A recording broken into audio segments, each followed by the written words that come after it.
En un mot, on va passer de la Pax Americana à la Pax Seneca. On s'achemine directement dans ce sens. Monsieur Emmanuel Véron, vous avez bien souligné, expliqué la pénétration de la Chine au Cambodge. La Chine est le plus gros créancier du Cambodge, en même temps que le plus gros investisseur, bien entendu. Mais ça va beaucoup plus loin que ça. La Chine n'a pas fait que investir au Cambodge, elle a investi le Cambodge. Et cette pénétration de la Chine, elle est irréversible. Elle sera de plus en plus profonde, avec des conséquences de plus en plus graves, et c'est irréversible. Pourquoi? Parce que la Chine a besoin du Cambodge pour en faire son premier bastion militaire dans ce collier de perles, cette chaîne de base chinoise le long de la route de la soie. Eh bien, le Cambodge représente un atout très important pour la Chine. Pour réussir sa domination, sa tentative de domination du monde, la Chine a investi le Cambodge et elle ne va pas relâcher le Cambodge. Pour Hun Sen, les relations avec la Chine, ce n'est pas seulement géostratégique ou géopolitique, ce sont des relations existentielles. Le régime de Hun Sen ne peut survivre qu'en adaptant le modèle chinois, le modèle de société, le modèle de gouvernement. Donc c'est un choix beaucoup plus fondamental. Je pense que l'Occident n'a pas compris. L'Occident se fait des illusions en pensant qu'il peut détacher le Cambodge de l'orbite chinoise. Mais si ces relations deviennent existentielles, aucune aide financière, aucun engagement politique ne pourra changer la donne.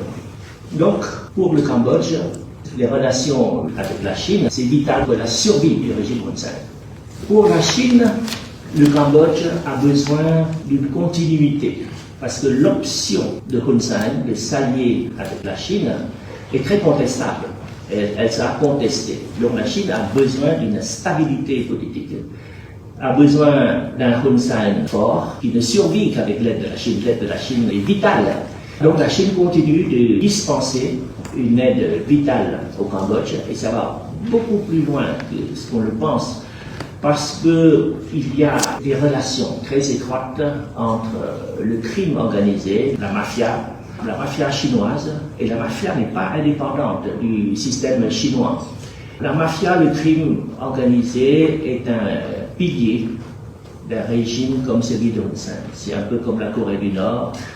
La Corée du Nord survit grâce à une mafia, à des activités de terrorisme d'État, de trafic en tout genre. Eh bien, Hun Sen a survécu avec l'aide chinoise, l'aide directe ou l'aide indirecte à travers la mafia chinoise.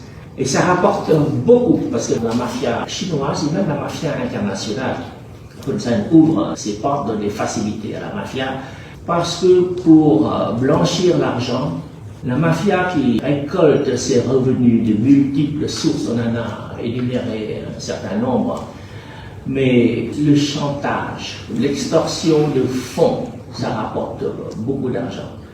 En ligne, ça se fait en ligne, mais on peut communiquer, on peut torturer, on peut faire entendre les cris de douleur à personne de l'autre côté pour qu'elle paie. Sinon, ses parents vont souffrir.